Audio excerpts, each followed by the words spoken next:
Hi everyone, today we're going to discuss topic 5.8, reaction mechanism and rate law. So we've discussed this before, but we know that a rate law is always determined by the slow step. We also call this the rate determining step. Now, something you can do is you can estimate or predict the rate law from the slow step using stoichiometry.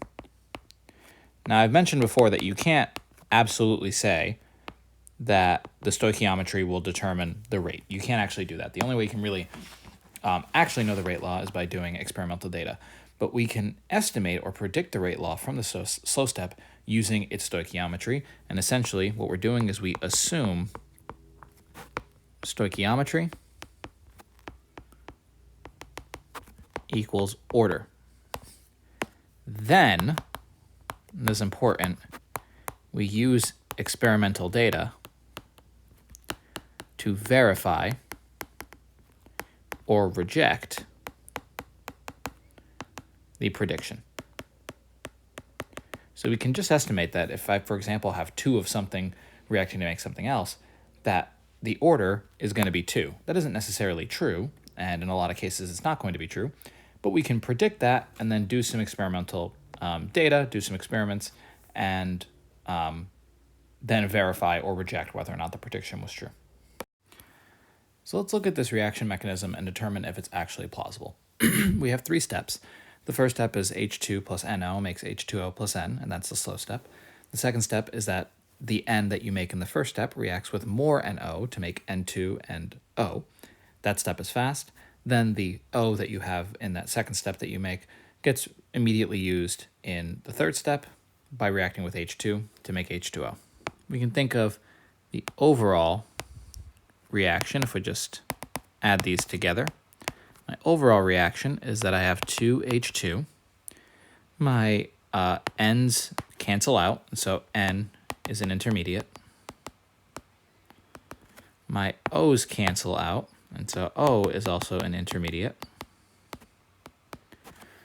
I don't have anything in the first step that's equal to the second step, so I don't have any catalysts, but I have 2H2 plus 2NO react together to make 2H2O plus N2.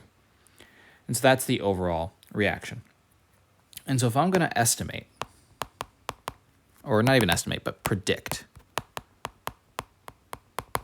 the rate law, I'll use the slow step to predict it.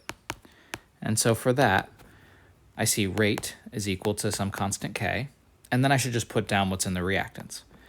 H2, I have no stoichiometry, so its order is predicted to be 1, times NO. Again, no stoichiometry, so its rate order is predicted to also be 1.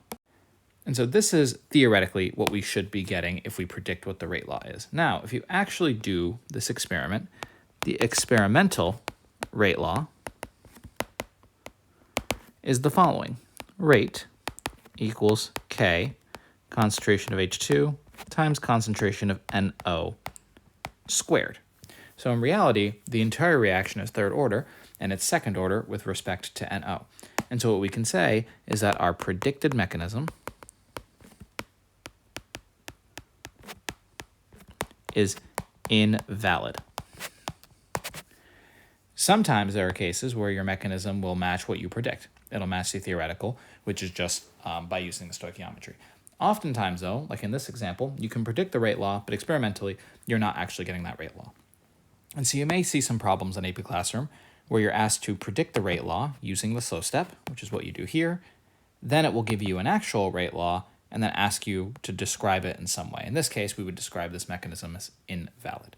That's all for this video. Thanks, guys.